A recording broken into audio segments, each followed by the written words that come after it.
welcome you watching the Wednesday edition of This Is Exclusive with me, Shavan Sen. Ladies and gentlemen, the claim that has been made by the Aam Aadmi Party that a government can actually run from a Tihar jail.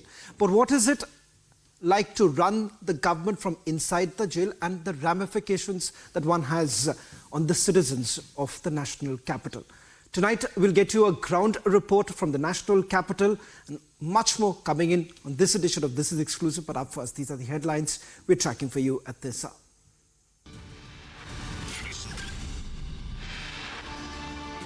Arvind Kejriwal challenges arrest and ED remand in Delhi High Court, ordered to be out shortly.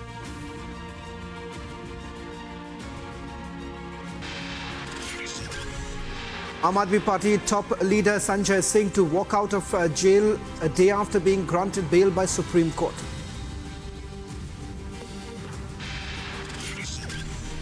Big development in Sandesh Khali investigation. Shahjahan's close aid now under scanner. Congress takes a disciplinary action against Sanjay Nirupam over anti-party stand, removes him as a star campaigner.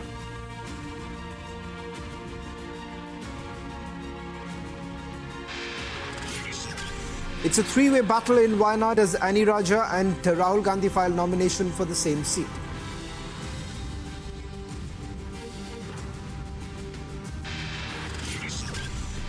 These 9 dead, more than 700 injured as 7.4 magnitude earthquake hits Taiwan, warning issued in Japan.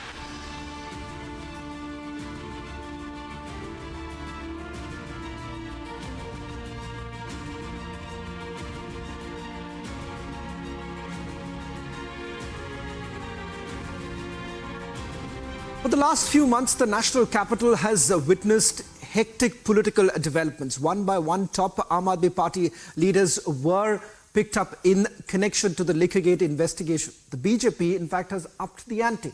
They're demanding Arvind Kejriwal's resignation. But despite its top line of command languishing in the Tihar jail, the Aam Aadmi Party maintains that Kejriwal will run the government from inside the jail. But is it really possible? Is there a constitutional crisis that we are really looking at?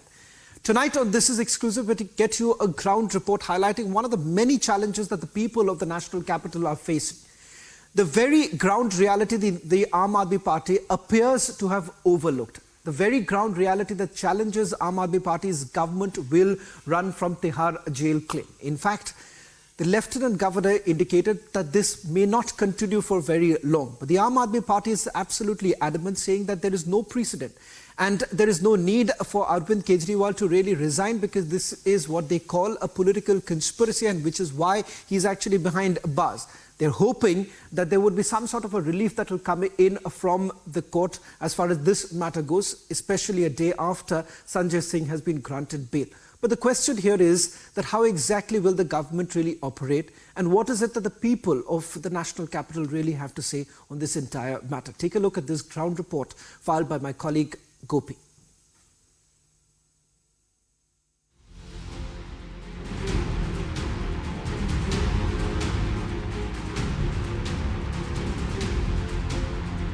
Avin sir, कुछ कहना है, कुछ संदेश sir? मेरा जीवन देश के लिए समर्पित है और चाहे अंदर हो या बाहर, देश के लिए काम करना है।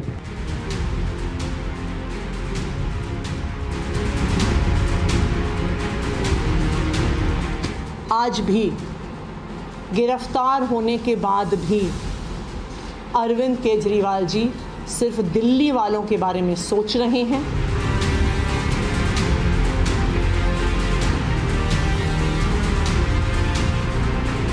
(9 p.m. March 21st. Delhi Chief Minister Arvind Kejriwal was arrested in connection to the Liquorgate scam. From a scathing key conspirator claim to allegations of conspiracy, the charges against Kejriwal galore.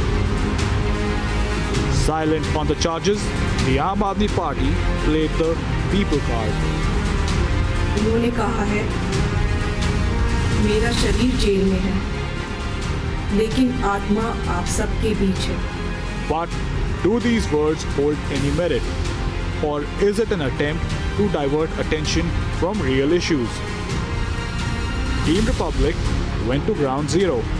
ये water supply पानी लेते हैं, बाहर से 20 रुपए gallon देते हैं, उसी को यूज करते हैं। अच्छा।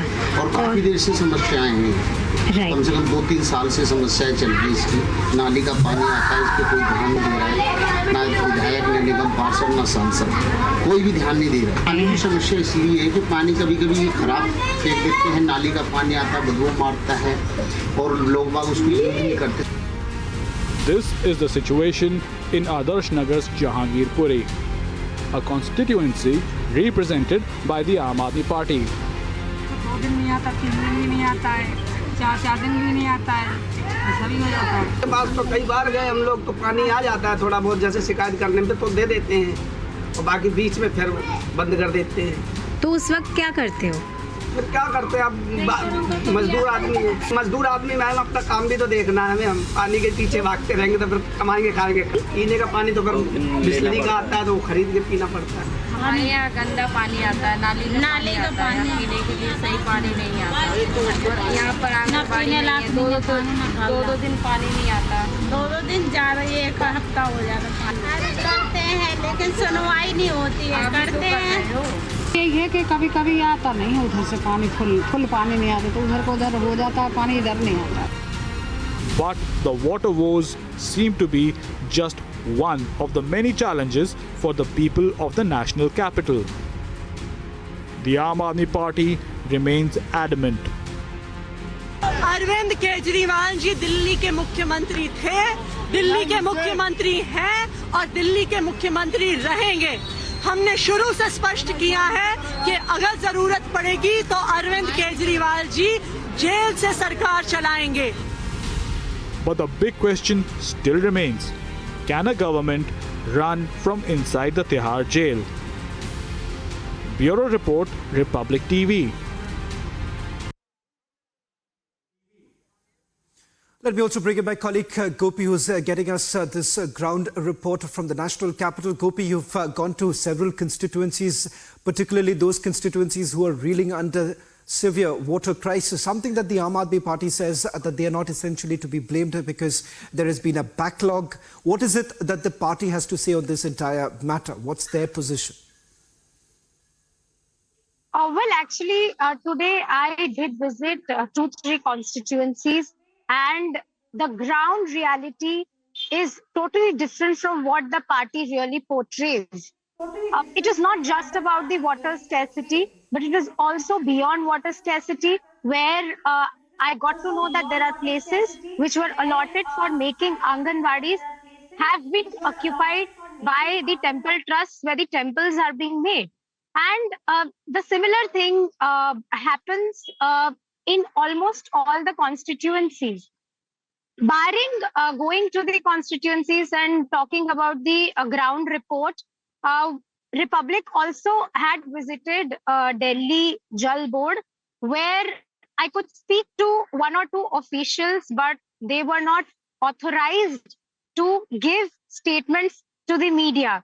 So we really don't know what is happening inside or what is happening within the party. And the ground reality is totally different from what is portrayed. Back to you.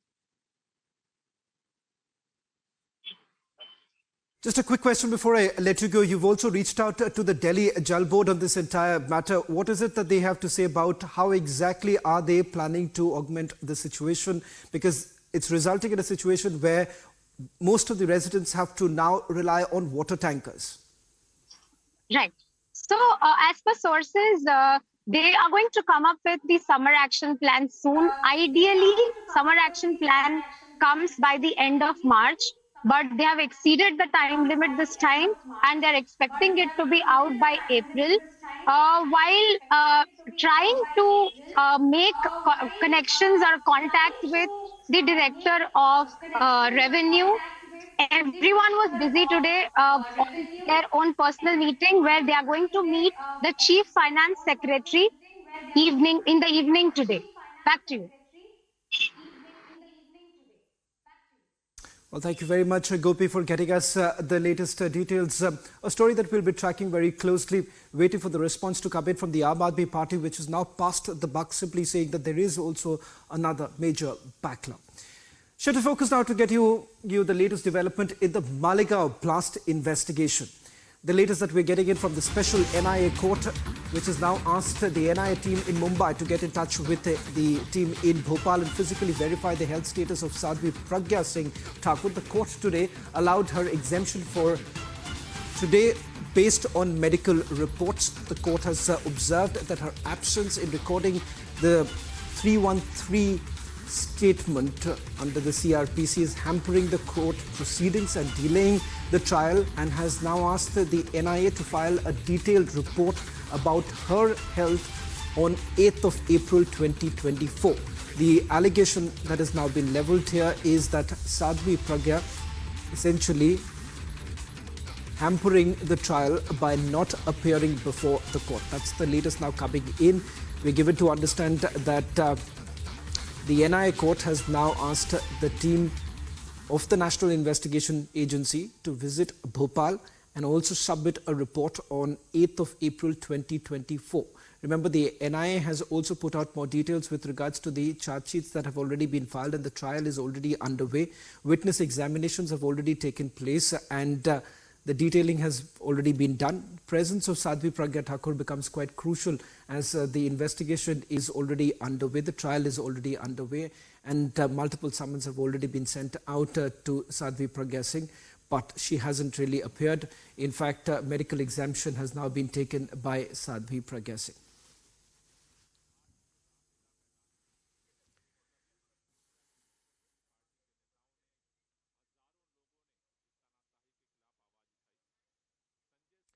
Moving on to West Bengal, getting an exclusive lead in connection to Sandesh Khali investigation, where Shah Jahan's close aide, Shariful Mullah, is now under the Enforcement Directorate scanner. The investigating officers of the ED think that he is directly accused with drug trafficking. In fact, a company that has been linked to Sheikh Shah Jahan has come under the scanner of the agency. A report has also been filed by our reporters from Republic Bangla, getting you the latest details in terms of the investigation that has been carried out on the ground with regards to a paper company that has been linked to Sheikh Shah Jahan. Remember, there was a drug consignment that was intercepted by the DRI after the Gujarat ATS had received an intelligence input. It now turns out that the Enforcement Directorate, while taking custody of Sheikh Shah Jahan, is also looking at a dodgy fish business that was being carried out, which they believe was largely a method to try and move around the procedure of crime. Let me just quickly go across to my colleague Ishan Dev, who's getting us the ground report. In fact, Republic Bangla has got a ground report suggesting that the very company that has been named, it appears to be a paper company. Ishan Dev, walk us through the details that have been filed by our Republic Bangla reporter. Well, Shravan, this is a case which roots back to the year 2022, because it was the year when BJP first brought in front of everyone this allegation that such drug rackets are being operated from the land, from the soil of Sandesh Khali. At that time, no such importance was being given on this allegation by the concerned corners. But as of now, as when Sheikh Shah Jahan is under ED custody, and when one after another layer of crime is being exploded out from Sandesh Khali, then the story goes back to 2022 again, which allegation was at the time being brought by BJP. And Shravan, this was the story which was broken by myself at the time, that a consignment, a ship from Dubai came to West Bengal, through which route it came, and the consignment was in the name of whom the person lives there in Sandesh Khali. His postal address is there in Sandesh Khali, and the person who is known as a common man there in Sandesh Khali, how he can engage into a transaction which involves amounting to rupees 40 crore. This was the question being raised at that time, and now our representative Elena, who is there at Sandesh Khali and bringing all the updates from the ground zero all the time, we are getting to know that this Shariful Mullah who has been engaged with this drug racket allegedly for long. He is one of the right hands of Shah Jahan Sheikh, and when you can see the pictures, the visuals coming in from there also, that the residence of Shariful Mullah, which we are showing, that if you see at that, if you look at that, then you will see that this is a bamboo fenced house which is thatched with a tin.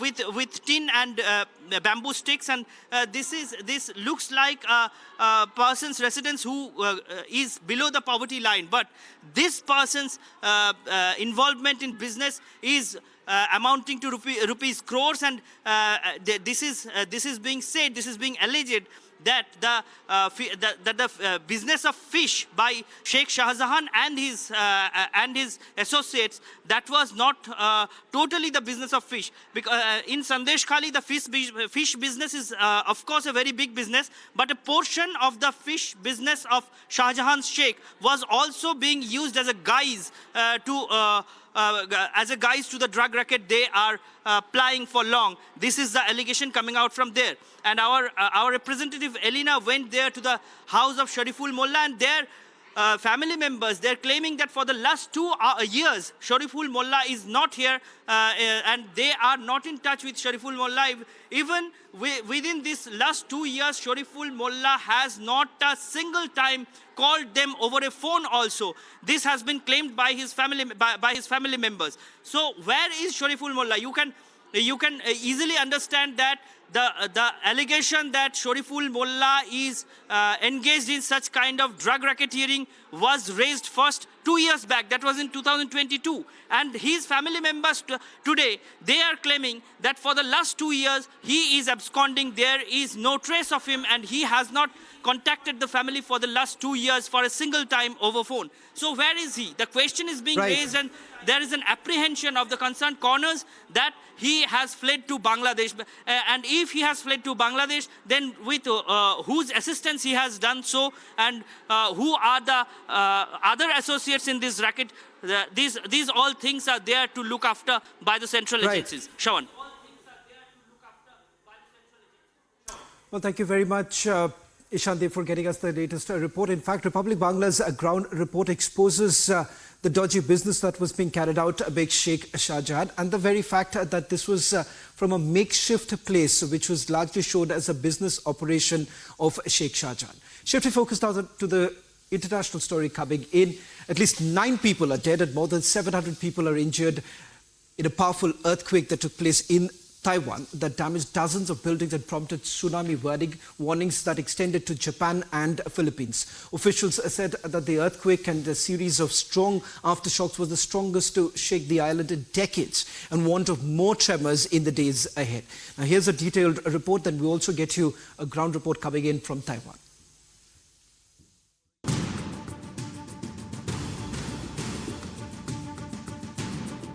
The people of Taiwan woke up to deadly tremors this morning. After 25 years, a deadly quake has hit Taiwan.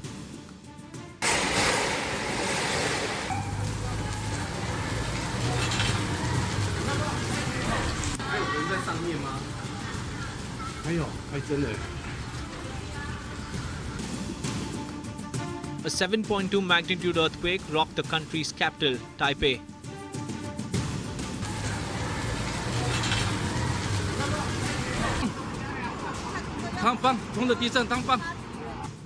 The quake proved to be deadly in the epicenter, Hualien County, as it reported multiple casualties. The earthquake has knocked out power across the city and also triggered a tsunami warning for the islands of southern Japan and the Philippines. In the aftermath of the quake, people continue to remain trapped under the debris.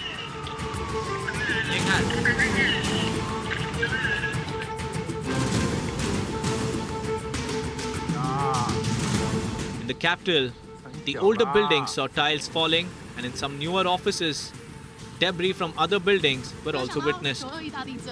Japan has issued an evacuation advisory for the coastal areas of the southern prefecture of Okinawa.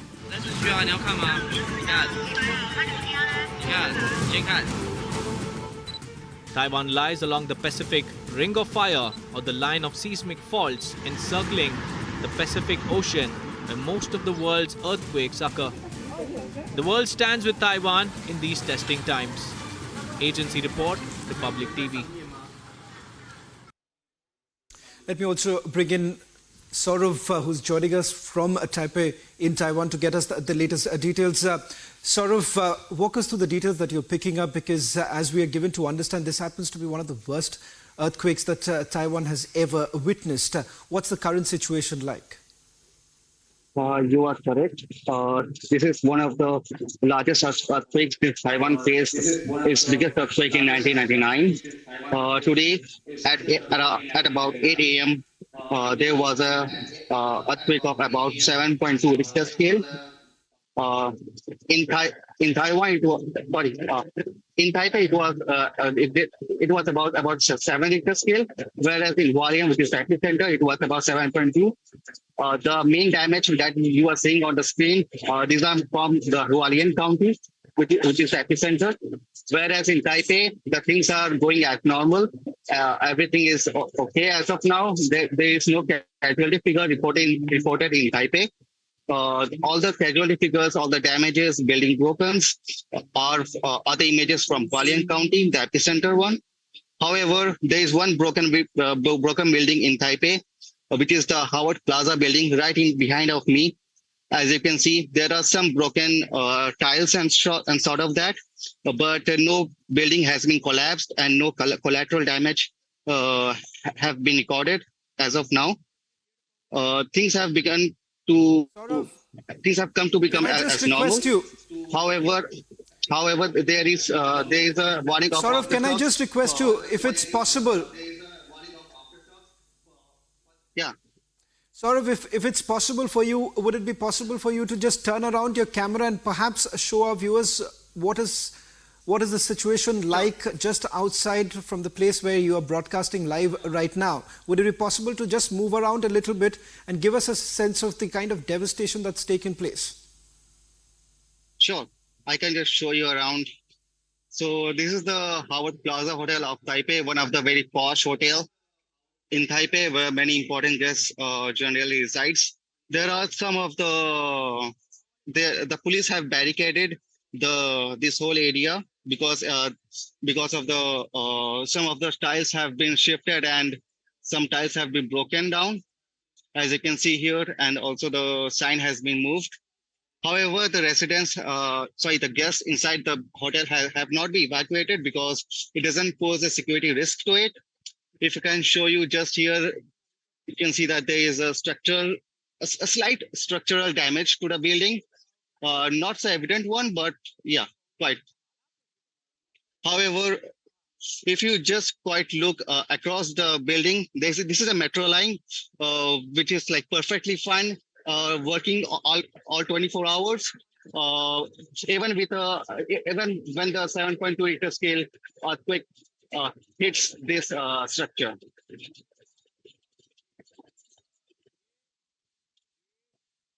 Saurav, can I also get a quick update from you? Because as I understand, there is a large number of Indians from the diaspora who are there in Taipei. Is there anything more that you can share with us, the kind of rescue operations that have been carried out and the communication that has come in from the embassy? Sure, definitely. Also, if you could just move around and keep showing us those images coming in. Sure, definitely. Okay. Let me just. Yeah. So basically, the de facto Indian Embassy, the India Taipei Association, have issued some helpline numbers, emergency helpline numbers, and also given an advisory to look out for the aftershocks. So from the embassy side, things have been sorted out. However, there are no Indian casualty figures as of now. I hope every Indian citizen will be all right in this disaster. So things have been quite normal in Taipei. However, in the epicenter, the Hualien side, many buildings have collapsed. So we hope for the best for them. Right. Well, thank you very much, Saurav, for getting us that ground report. Be safe. We'll keep a close watch on what's happening, keeping in mind that there are a number of Indians who are in Taiwan, hoping that they are all safe. Thank you very much. On the other side, we get you the latest coming in from Pakistan, where 6 top judges of Islamabad have now reported that a package has been received by them, letters carrying a powder, which according to sources could be anthrax. This with a backdrop that's coming in with regards to the fact that there have been 6 sitting judges who have essentially said that there was a clear interference of the ISI. This is for the first time that 6 sitting judges of the High Court in Pakistan have now written against the ISI.